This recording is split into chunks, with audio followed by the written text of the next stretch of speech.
Number 10. Amanda Waller. She doesn't even have superpowers, but she is a power all on her own.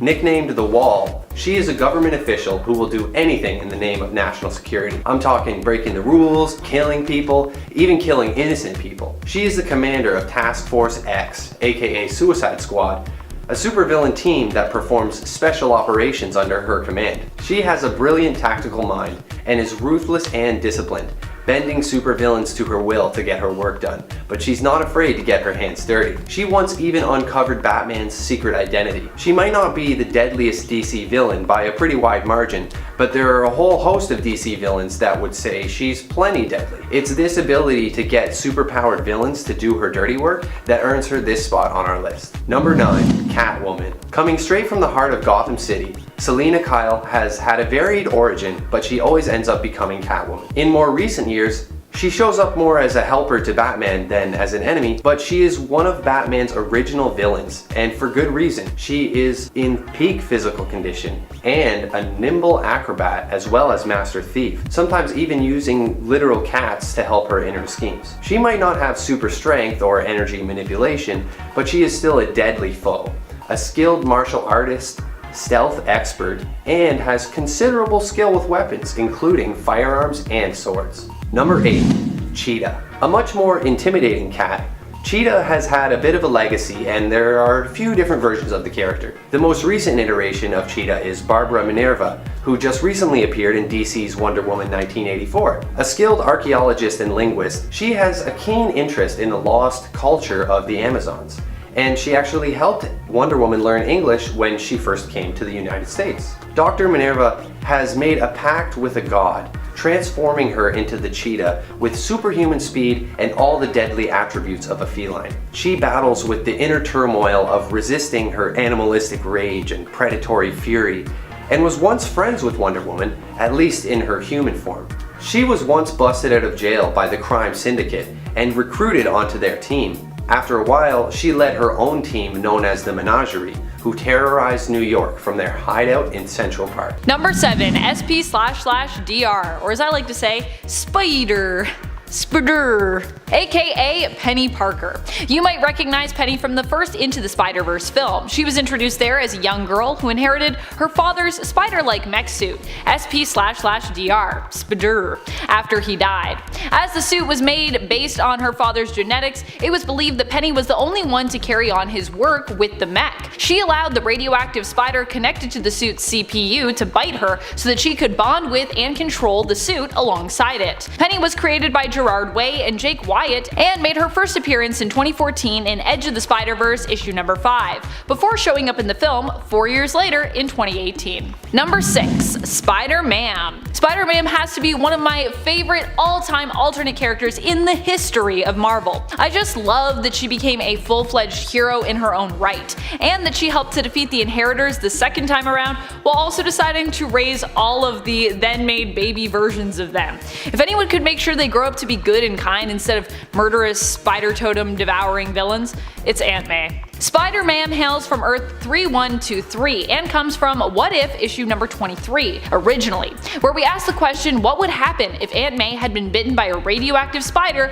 in the place of her nephew Peter Parker. And to be clear, that is What If issue 23 from the 1977 series, not 89, if you're looking for it. Number 5. Venom. Not that Venom from Earth 616, this Venom from Earth X, aka Earth 9997. This version of Venom and alternate spider person is May Parker, the daughter of Mary Jane Watson Parker and Peter Parker. There is much we do not know about May's origins, but we do know that in her youth she was trained likely by the hero Daredevil, aka her uncle Matt, in the use of her spider sense in combat. Her relationship with her father was made more complicated when Venom left its aged host, Eddie Brock, and sought out May to try and use her as a weapon of revenge against Peter Parker, still holding a grudge against Spider-Man for rejecting the symbiote years ago. Venom was like, I remember all these grudges, I don't let them go. Fortunately, May's willpower was so strong that she was able to bend the symbiote to her will, allowing her to take control of it and use it for her own heroic means, instead of it corrupting her. Number 4. Madam Web. Julia Carpenter has been known by a few different spider-centric names over the years when it comes to her heroics. Initially Briefly, we knew her as Spider-Woman, but she would later take up the mantle of Arachne before becoming Madame Web, and receiving the precognitive and telepathic abilities of Cassandra Webb as she passed away. Julia Carpenter originally got her spider-like abilities when she was unknowingly experimented on. She had volunteered to be part of what she thought was a medical athletic-based study. However, in reality, the government was really experimenting on her to try and create their own superhero. Julia Carpenter also has a daughter named Rachel, though we haven't really seen her for a while in the comics. I hope she's doing okay. Number 3. Spider-Woman. Thank goodness not everyone on this list is known as Spider-Woman, because that would make it really confusing.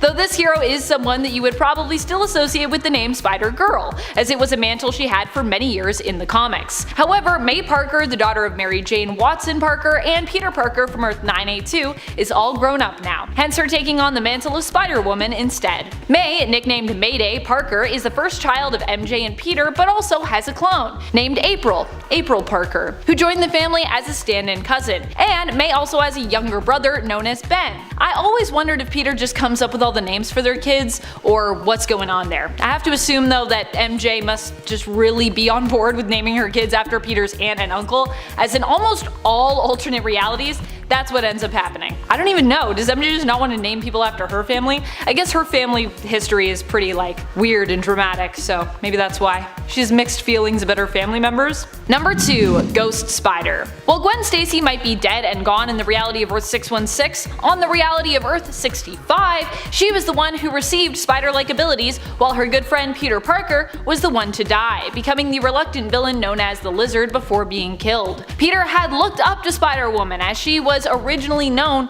when she first came on the scene. He wanted to be a hero like her, but instead ended up as a monstrous creature, oh no, becoming the Lizard after experimenting on himself. Gwen of Earth 65 has been known as Spider-Woman, Venom, Spider-Gwen, and more recently took up the mantle of Ghost Spider in the comics. Number 1. Spider-Woman. One of my all-time favorite spider heroes. And also yes, the second Spider-Woman on this list, but hey, a lot of people go under the mantle Spider-Woman, as I said. Jessica Drew has a super weird and kind of complicated story when it comes to her origins, especially as time has gone on and we've learned more about it. But I don't know if we consider it weirder than her original origins, which was that she was a woman who used to be a spider.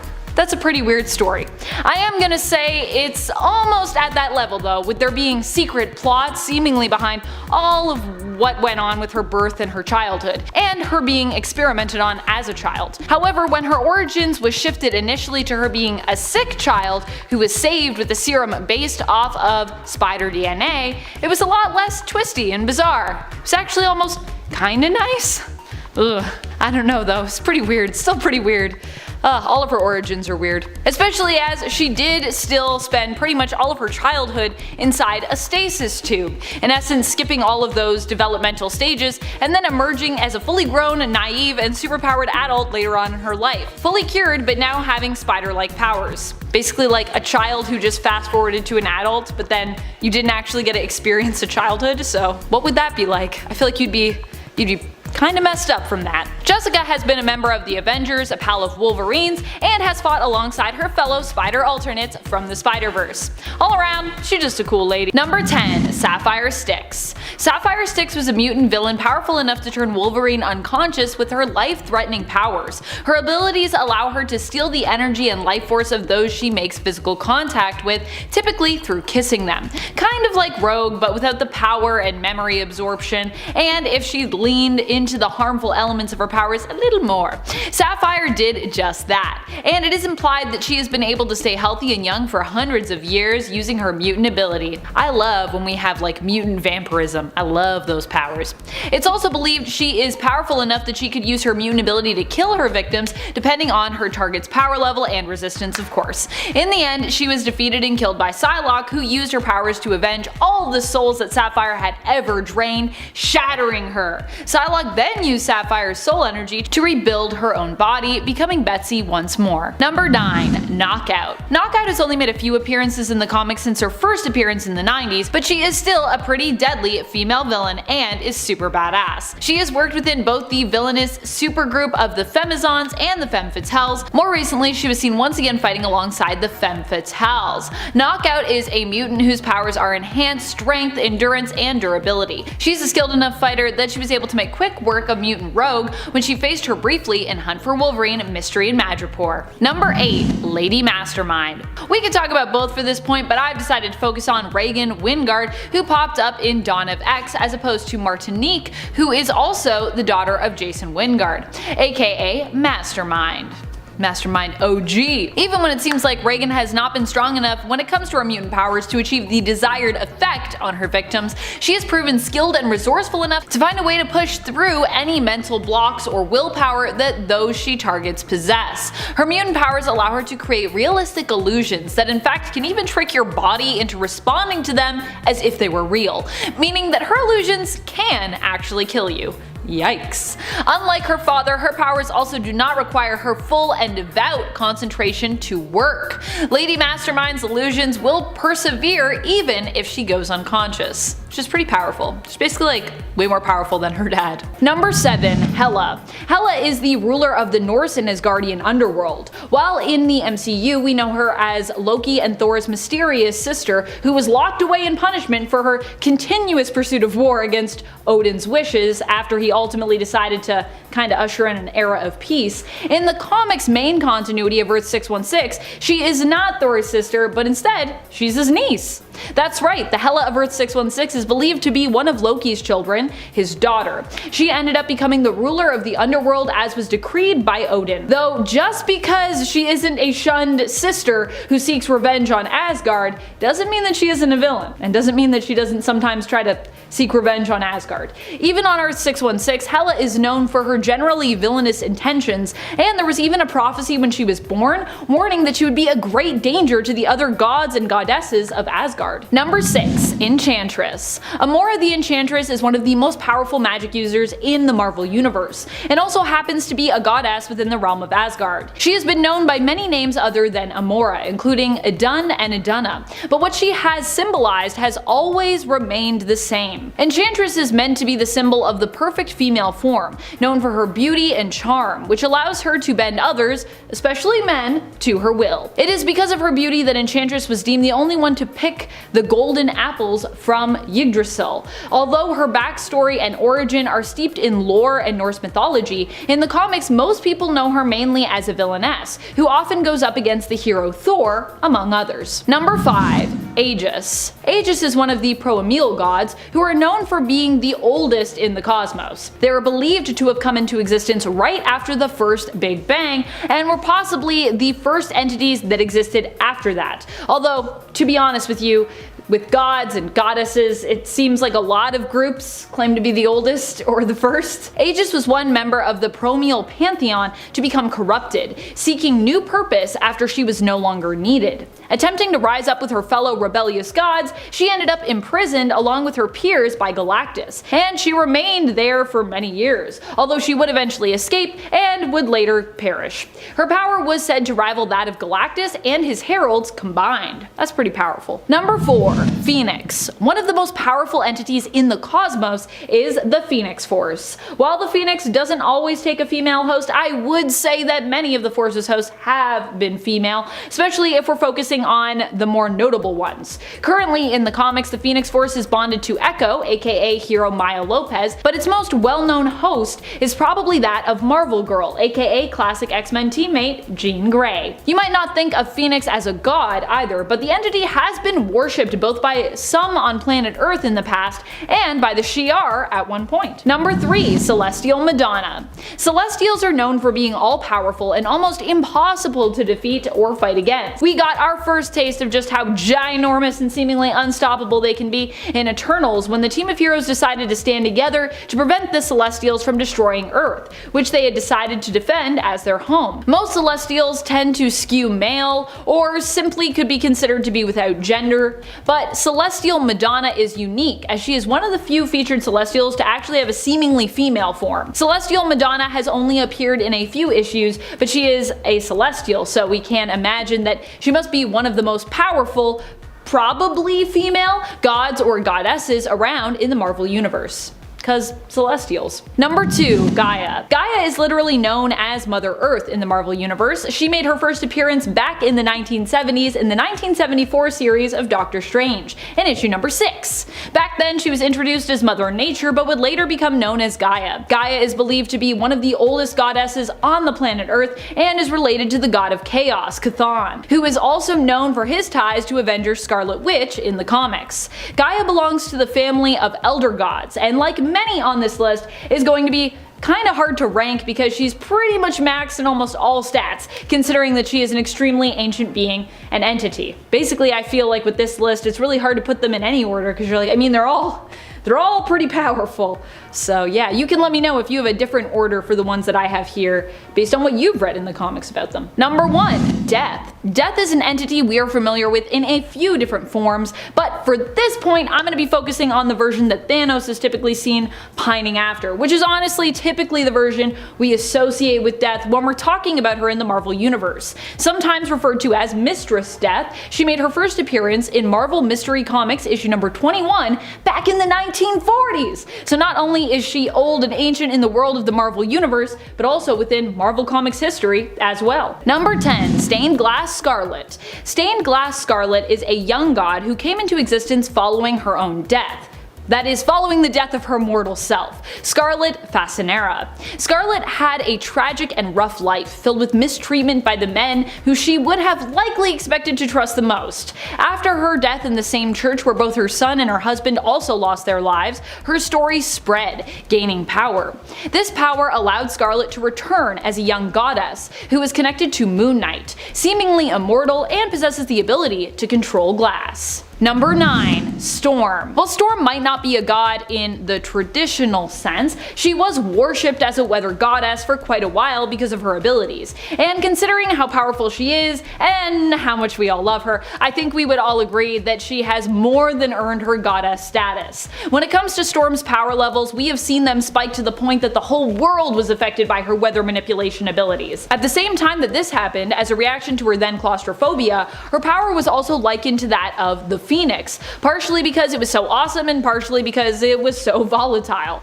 Over the years, Storm has gained more and more control over her powers, and also healed from the trauma that caused her claustrophobia, meaning that she is pretty much in full control now. And she proved more recently in the comics during her battle against Tarn the Uncaring that she also doesn't need her mutant powers to be a deadly badass. Also, I feel like she's definitely in control of the ability to just manipulate weather on a planetary level, because we've seen her do that with Mars. At least I'm pretty sure she's done that on Mars.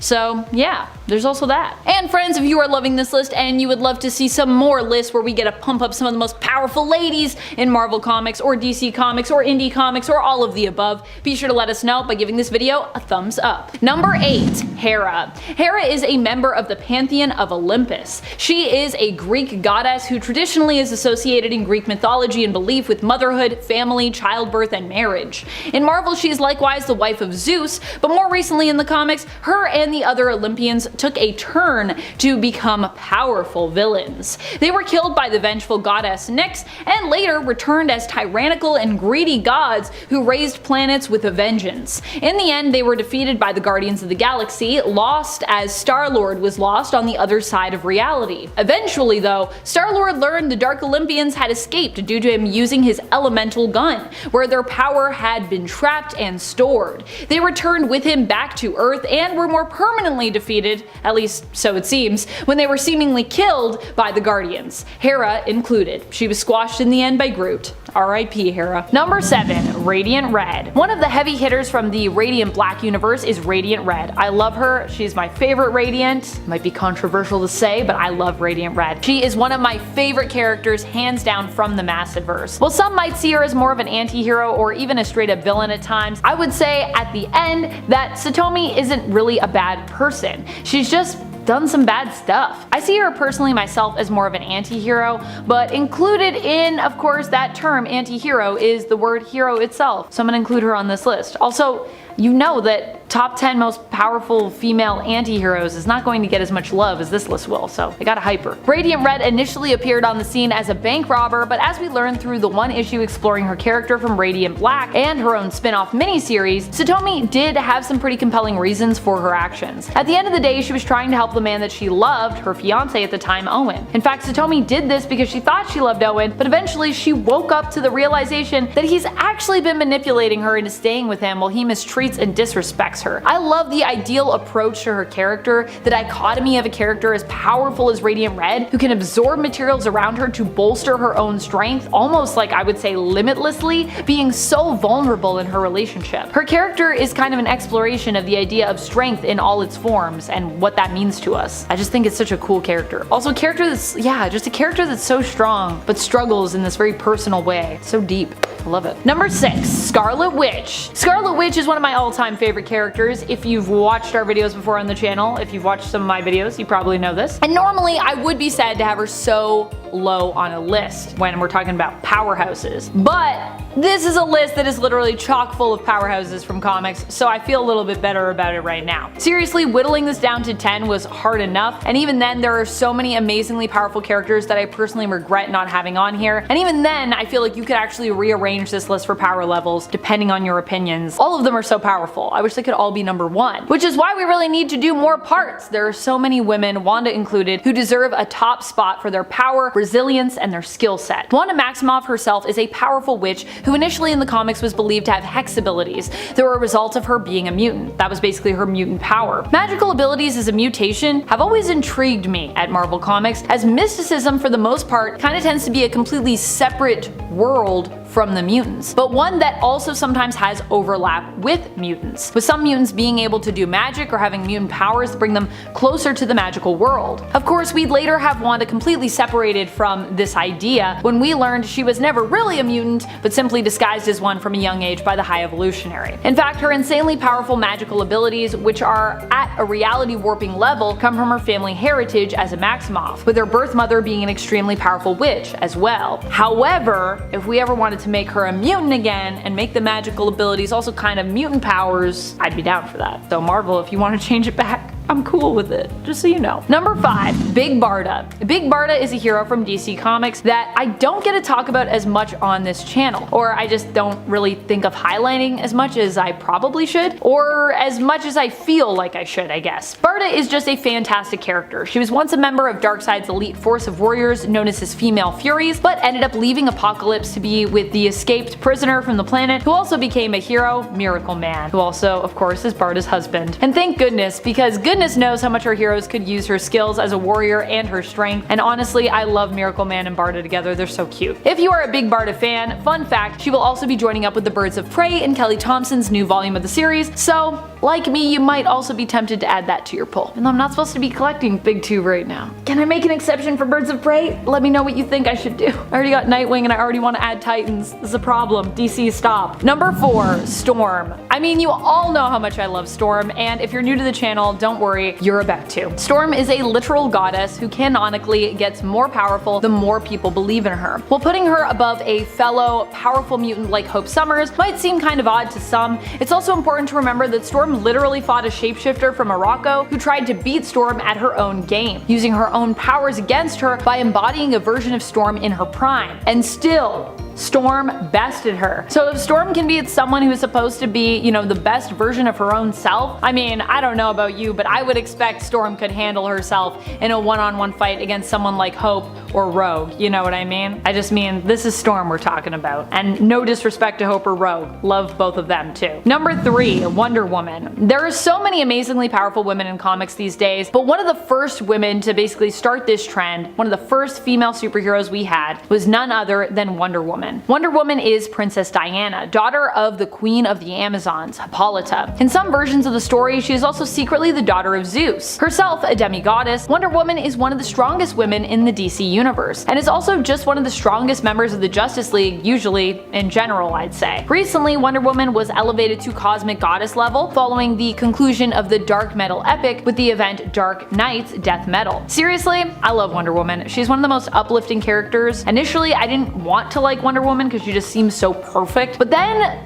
I don't know, Diana just always makes you love her, you know what I mean? She is perfect, but she's also grounded, if that's possible. While she is a badass that isn't afraid to permanently take out her foes, she's also one of the kindest heroes around, often choosing to fight against evil with her guiding principles of truth, justice, and love. But still, if you mess with her, she will kill you potentially. She's still a warrior, which I love. Number 2, Jean Grey. Jean Grey is probably one of the most powerful superheroes around. Many people know her in terms of her most powerful form as the Phoenix, or the Dark Phoenix. But in reality, a lot of the power we actually know her for actually comes from within her. In fact, Jean has even stated in the past that the Phoenix actually in a way became a part of her. So even without it, it lives within her. She doesn't need to be a host to basically tap into Phoenix power, if that makes sense. Jean is one of my favorite characters in the comics because she is also so well known for her sense of empathy. She can feel what others feel and often tries to meet people with kindness. In fact, one of the ways she defeated one of the X-Men's most vicious villains was by using the power of empathy. The villain in question being Professor Xavier's evil twin, Cassandra Nova. I mean, you know that you're epic when you can just defeat someone by making them feel emotions, and then that basically breaks them. That's pretty crazy. Number 1, Adam Eve. Probably one of the most powerful women I can think of in comics, hails from the more indie side of things. She is Adam Eve, also known as Samantha Wilkins, although most people just call her Eve. Adam Eve is powerful because she can literally manipulate matter. She could actually make herself super rich if she wanted to, literally rearranging atoms to make gold bricks or dollar bills endlessly, but she chooses not to because she knows doing so is, not right, and that creating wealth in that way could have,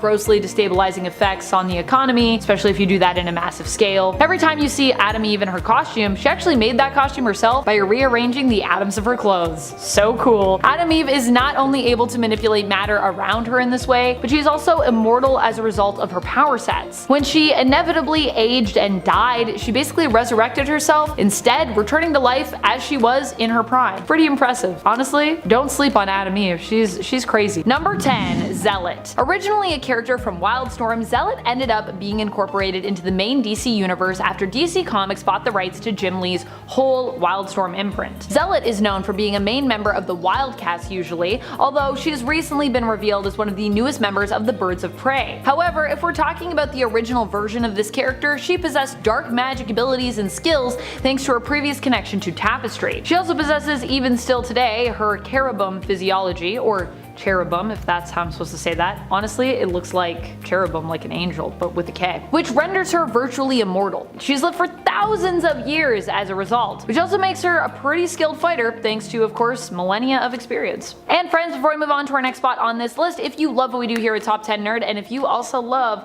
powerful ladies, be sure to let us know by giving this video a thumbs up. Who doesn't love powerful ladies, right? If you don't love powerful ladies, what's going on with you? Are you okay? Do you need a hug? Number 9, Hope Summers. Hope Summers is insanely powerful. Initially, Rogue was one of the most powerful characters I knew in regards to Marvel Comics and in regards to the X-Men. But then, Hope Summers was introduced. Hope is basically like Rogue, but if Rogue initially had more control of her powers and didn't have to go on a whole journey of self-discovery to get there. Also, if Rogue didn't need to touch people to take their powers. Hope just has to be in their vicinity. However, this also means that Hope needs to be around others to be powerful. So that's why I decided to rank her a little lower, where normally I would rank her higher, but I just thought, if we're talking about Hope by herself, alone, I don't know. So fighting Hope solo, is not quite as intimidating in theory. Although even then, she is the adopted daughter of Cable, which means that she is definitely not someone you'd want to mess with, even if you weren't bringing powers to the fight. I mean, Cable is a badass, and he definitely raised Hope to be a badass too, so don't forget about that. Number 8. Nubia. Nubia! I love Nubia. She is such a fascinating and interesting character. Throughout the years, her origin has been changed somewhat,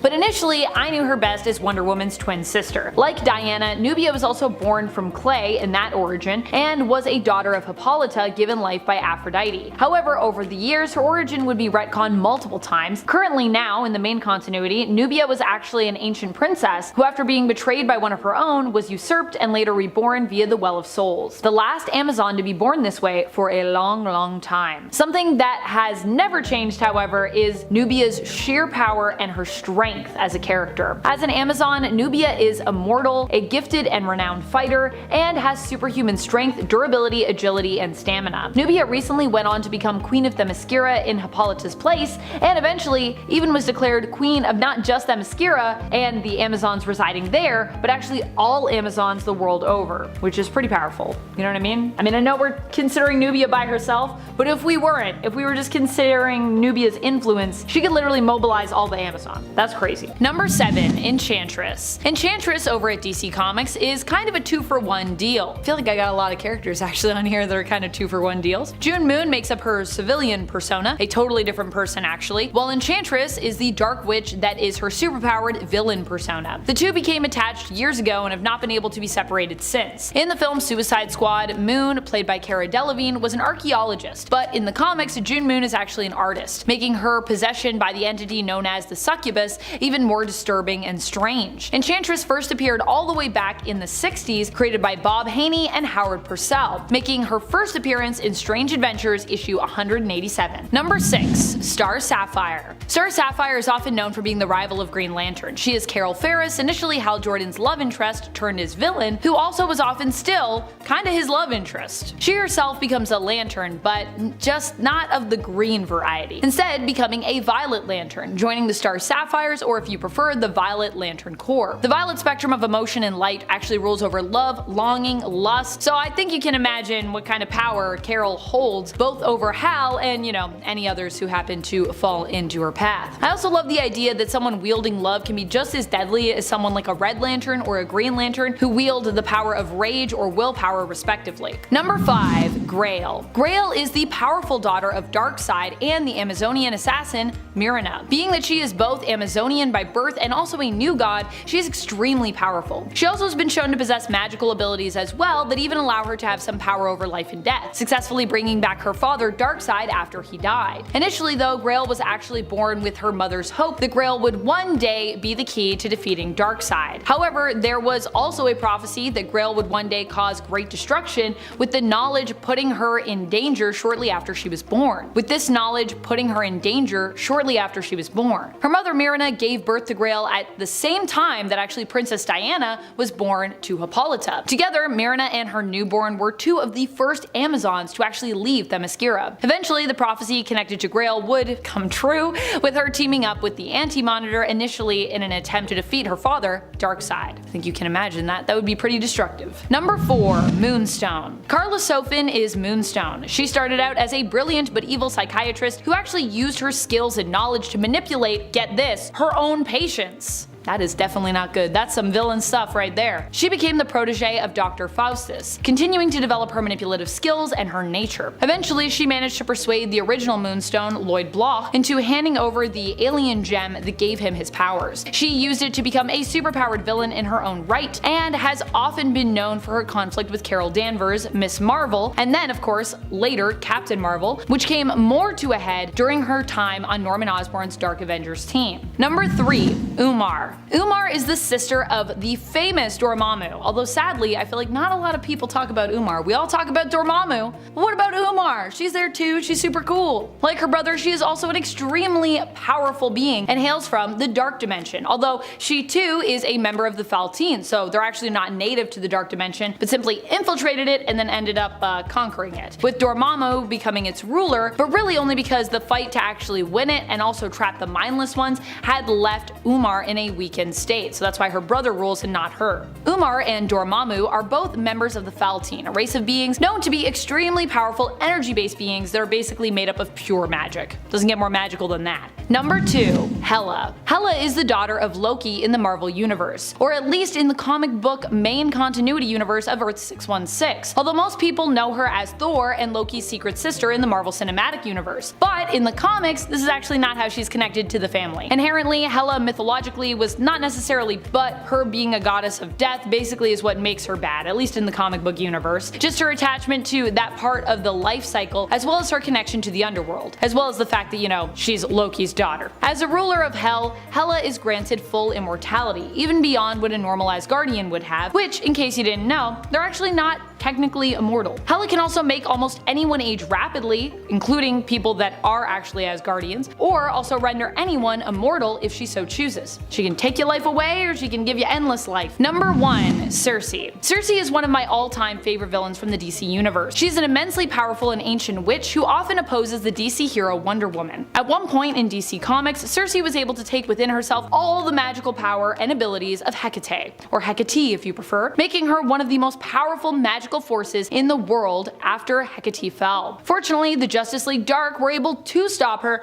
but for a moment there, and even after the conflict was resolved actually, she became pretty insanely powerful. I gotta say, I was like, I don't even know how they're gonna get out of this one, and then they somehow managed to do it. Number 10. White Rabbit. While White Rabbit hasn't done that much yet, she was recently announced as the main villain for the first arc of the new Batman and Robin book, so evidently she must have some pretty big power to be playing a role as the main baddie there. And not just any main baddie, by the way, the first one in this story. Typically in comics, the first villain to appear also tends to help define the focus of the entire story, and often are defeated at the beginning only to come back even bigger, badder, and stronger by the end. Not always, but you know, this is pretty common I find when it comes to my experience reading comics, so this could be one of the scenarios that we're gonna see here. When White Rabbit first appeared, she introduced herself as the girl that got away, and was established as a pretty slippery character who had the power to be in 2 places at once, enjoying taunting and tormenting Batman, all while actually dating Bruce Wayne, who I don't believe she actually knew was Batman, but still, that's pretty crazy. Her White Rabbit persona seems more interested in the Bats, while her Jaina Hudson persona seems more interested in Bruce, which makes for an interesting dynamic when it comes to how she relates to the character of the Dark Knight, being herself kind of 2 different people. I mean, literally 2 different people. And friends, before we move on to our next spot on this list, if you love when we talk about powerful female characters, be sure to go check out our most powerful playlist. Number 9. Lady Bullseye. Man,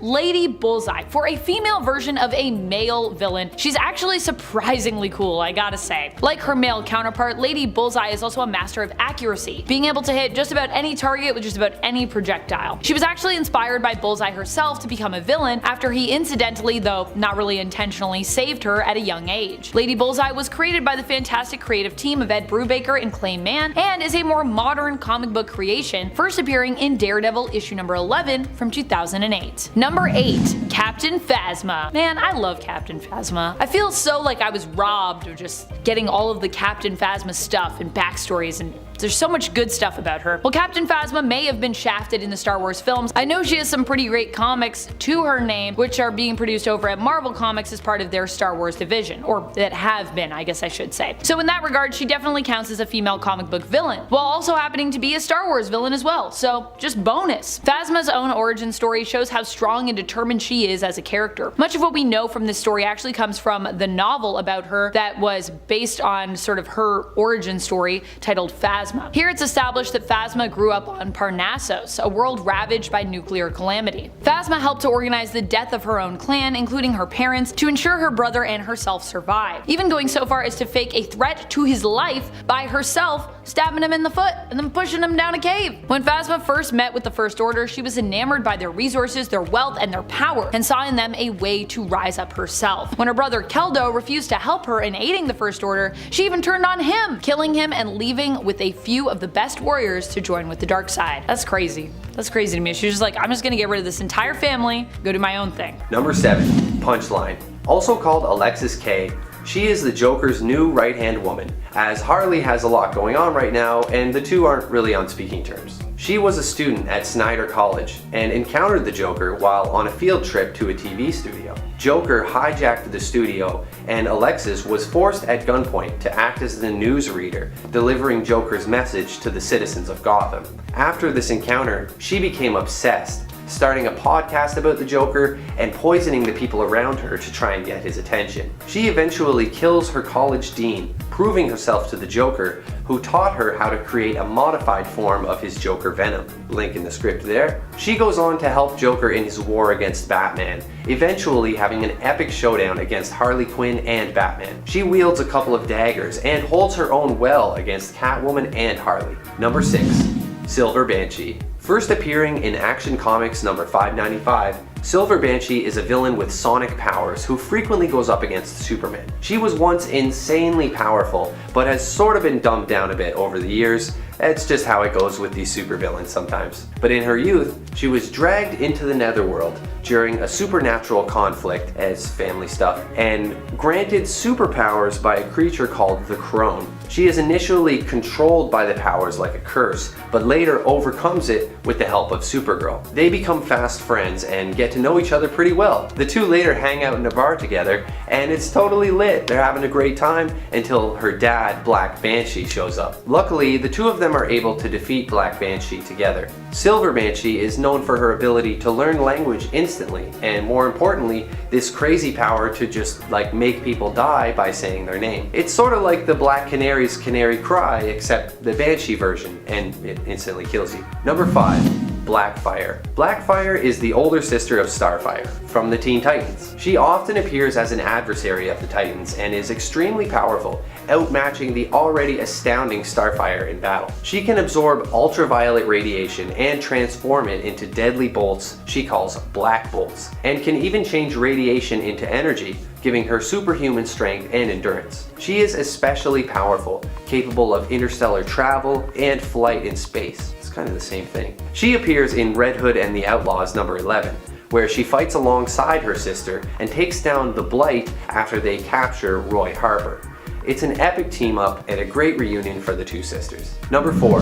Mary, Queen of Blood. Mary Seward is the Queen of Blood, appearing in House of Mystery number 290 in 1981. She once had a lover named Andrew Bennett, a decorated nobleman who was bitten and turned into a vampire. Mary begged Andrew to bite her as well, hoping that the two could spend eternity together. However, Andrew resists the vampiric bloodlust while Mary embraces it and becomes a ruthless killer. She forms a cult called the Blood Red Moon, and Andrew hunts her across the centuries trying to stop her. She once turned an entire temple of monks into vampires, but they rather impressively resist the bloodlust through mindfulness and meditation. She has a crazy host of powerful abilities, including psychokinesis, transformation, regeneration, superhuman strength, not to mention immortality. As long as she has a steady supply of blood, she is extremely powerful, and I'm sure it's easy for her to get more. Number 3.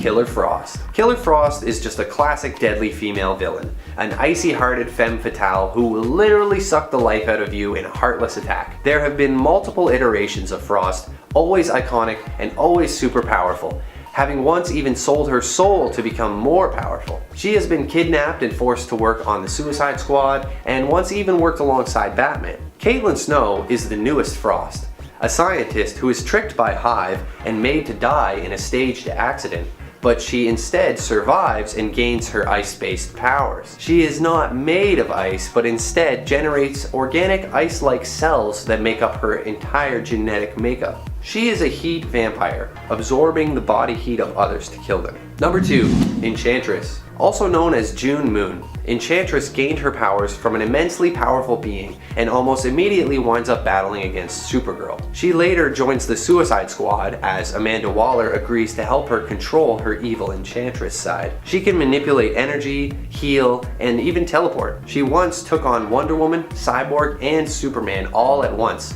and has defeated other villains as well. Her powers have gotten kind of erratic and unpredictable since June Moon and Enchantress became separated from one another, but she has still demonstrated some impressive raw power in her villainous career. She is capable of flight, necromancy, and possession, elemental control, and even resurrection, but only if the corpse is fresh. If it's not though, she can always use the necromancy. Number 1. Evil Supergirl. Lex Luthor had an evil scheme that basically caused all of this. He created a black kryptonite energy ray, which he used on Supergirl, hoping to corrupt her. Instead though, the ray generated a second dark version of Supergirl. This dark version had similar memories and experiences, but believed that she was sent to Earth to kill Superman. And as you can imagine, she's crazy powerful. She goes on a rampage using her Kryptonian powers, causing tons of damage, and even taking down Black Canary and the Flash, before finally facing off in an epic battle with Superman and Wonder Woman. Evil Supergirl is likely one of the most powerful villains ever, and it's actually Wonder Woman that brings her down in the end, catching both versions of Supergirl in her lasso and merging them together back into one. Number 10. Lady Spider. Lady Spider is an alternate version of Spider-Man who hails from the Earth of 803. She was first introduced in Spider-Verse issue number 1 from 2014. Earth 803 is similar to our own history's turn of the century or Victorian period. Here, May Riley, aka Lady Spider, was the daughter of an accomplished inventor with a passion for various animals and insects. After her father's death, May decided to become a hero and created for herself a mechanical suit and web shooters, taking up the mantle of Lady Spider. She does not have any powers but is considered to be a spider totem and is able to fight against villains on her Earth using her suit and her equipment. I also just love her overall look, it's so cool. Number 9. Spider Bite. Spider Bite comes to us from Vault of Spiders issue number 1 from 2018. Her real name is Margot and she takes up the hero persona of Spider Bite in secret while immersed in cyberspace, a virtual reality world that humans, I assume in the future, frequent on a regular basis. It's like the internet, but if you could walk around in it and actually, like tap into it, experiencing it with a virtual avatar that is meant to represent you as opposed to just surfing it on your computer. It kind of reminds me of that episode of Adventure Time where they find that island full of people who are basically fed through tubes and plugged into a virtual reality Matrix-like world where they live out their day-to-day through virtual avatars that they can customize. I don't know if you've seen that episode, but it's pretty cool. It's pretty trippy. We haven't seen much of Spider Bite yet in the comics, with her only appearing in 2 issues, but I really do hope we get to see more of her and her alternate futuristic world of Earth 22191. And friends, before we move on to this next spot, if you are loving this list as much as I am loving giving it to you, please be sure to show us that love by giving this video a thumbs up. We also have a really awesome Spider-Man playlist, so if you have a hankering for Spider-Mans or Spider-Ladies, be sure to check that out. Spider folks, Spider totems. Number 8. Spider-Girl. Anya Corazon got her powers through a spider tattoo after she was considered a powerful potential candidate for the Spider Society by one of their sorcerers, Miguel. The Spider Society is a secret society that has existed since 1099 AD. They worship and often seek to protect spider totems, those who are fated to become superpowered spider-like beings. That's what a spider totem is. Ezekiel Sims also belongs to the Spider Society, for example. Miguel believed that Anya had what it took to become one of their hunters, warriors who fought against the Sisterhood of the Wasp. Anya ended up getting caught in the midst of a fight looking to protect a stranger who happened to be the sorcerer Miguel. To save her life and seeing her potential, he transferred some of his power to her, giving her that spider tattoo as well as spider-like powers along with it. Number 7. Yelena Belova. Yelena Belova has always been the rival to Black Widow since way back when she was training in the Red Room Academy. She always aimed to be the best of the best and was driven crazy by her obsession to become the best operative out there. Belova at one point had her face swapped with Natasha's against her will, so that Nat could prove a point to her, basically that being a spy wasn't that great, to help convince her to come over to the good side of things, sort of. Belova will likely play a much less villainous role in the MCU, but in comics she has often been known as an antagonist to Black Widow. And she also has been Black Widow before. Although she is usually manipulated into being a villain, and the most evil thing about her is generally her competitiveness with Natasha, which we've already seen will be addressed in the Black Widow film, just based on the trailer. Belova has also acted as an ally to Natasha on occasion as well, despite the fact that she has lots of reasons to hate her. So yeah, it depends on what you're reading. If she can be a villain, she can sort of be not really a hero, but an ally. She can be a hero in her own way. Number 6.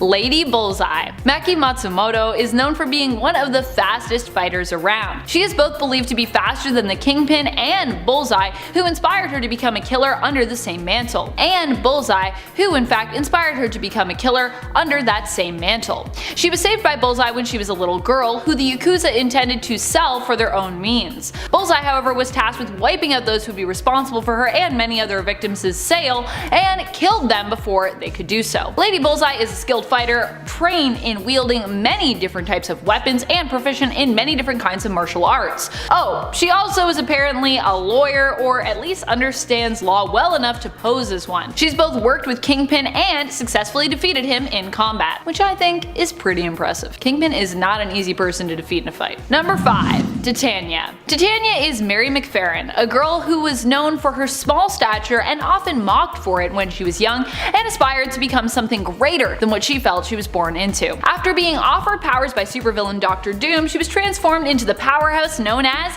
Titania. Titania has been shown to be skilled and strong enough to defeat a whole wheelhouse of powerful superheroes, including Luke Cage and Iron Fist, as well as The Thing and Mr. Fantastic. She's also kicked the butt of Johnny Storm, the Human Torch, is faster than a speeding bullet and Mjolnir itself, and can take a direct hit from the mythical hammer and be left completely unfazed by it. Now, some of this went on while her powers were boosted, admittedly, but either way, Titania is not a villain you'd want to face in a fistfight. I would not want to face her in a fistfight, because my face would get punched into the next, into the nega zone. I'd be gone. You'd have no face left. Yikes. Number 4. Madam Hydra. Madam Hydra has close ties to quite a few superheroes and other famous villains, and we also for a time have known her under the codename Viper, which is also very important indeed, given her obsession with snake venom, in addition to other toxins and poisons. Madam Hydra's legal name is Ophelia Sarkinson, and like her codename implies, she is often known for being a ruler of Hydra and as a member of their High Council. She has close ties to Jessica Drew's Spider-Woman, who she has fought against and also sought to re-recruit, Wolverine, whom she was married to, and obviously Captain America, because Hydra. So yeah. As I said, Madam Hydra is fond of poisons, toxins, and venoms, and as such generally employs them for use as weapons through projectiles and even her lipstick. She also possesses near toxin immunity, which she obtained through frequent and carefully measured exposure. I wish that was true. What if you had actually, isn't that kind of how allergies work? Can't you be exposed to them in small amounts and then you can overcome your allergy? I don't know if that's true, but that might be true. It might be science. Don't try that if you're allergic to something and you die. Don't do it though, because I think then it doesn't work. Number 3. Moonstone. Like many of the deadliest and most villainous women in Marvel, Moonstone is really just a woman looking to put herself before others. She's always out to get what she needs first, which generally makes her a villain. But there have been times when Carla Sofin has both posed as a hero and also truly tried to be a hero. She was part of Baron Zemo's Thunderbolts, built out of his Masters of Evil team, and rebranded in disguise as superheroes, following the apparent destruction of most of Earth's heroes by Onslaught. Following this, the Thunderbolts did attempt to truly become heroes under the leadership of Hawkeye, whom Carla started a relationship with. Moonstone was also the Miss Marvel equivalent to Norman Osborn's Dark Avengers team, acting far more villainously once more. She can manipulate gravity, making her super powerful and allowing her to basically augment much of her own abilities, including durability, strength, and speed. She can even turn herself invisible using her gravity manipulation, and she can teleport. Number 2. Mystique. One of the deadliest women out there when it comes to female villains has got to be my girl, Mystique. The best thing about Mystique too is she's really a relatable villain, because a lot of times she's kind of just looking out for number 1, herself. Wow, did I just say she's relatable and then I talked about how selfish she was? I think people are all selfish to an extent, which is true. I think we are all selfish at times. And sometimes Mystique also just behaves evilly to look out for those she legitimately cares for, like her now dead wife Destiny and their adopted daughter Rogue, whether or not Rogue actually wants her help or protection. And so that is definitely relatable, I think. Looking out for other people, even sometimes when people are like, I don't want your help, and you're like, well, I'm still gonna help you because I love you. Her shape-shifting powers means that she can pose as pretty much anyone, and her skills in disguise and impersonation help to smooth over these appearances, allowing her to even move and act like those whom she adopts the identity of. Not only that, but Mystique is a skillful fighter and manipulator, so she's not someone you want to get on the bad side of. Trust me, other people have, and they have been backstabbed so many times, their back is basically like a knife block at this point. Yikes. Number 1. HERA. HERA is one of the most deadly villains when she wants to be. Like Mystique, HERA isn't always a villain. She's not inherently evil, but is capable of great evil if it is something that is needed for her to get what she needs or wants. As the ruler of Hell, she is immensely powerful when it comes to her magic and her physical strength as well. She's also a necromancer, being ruler of Hell, though she isn't someone who enjoys torturing the souls over which she rules or manipulating them into doing her bidding, unless, once again, it serves some greater purpose for her. Still, HERA is not someone you want to get on the bad side of, and more recently, as we've seen her ally herself with Thanos, we've seen an even more malevolent side of her. So many deadly women and women who even rule over the dead.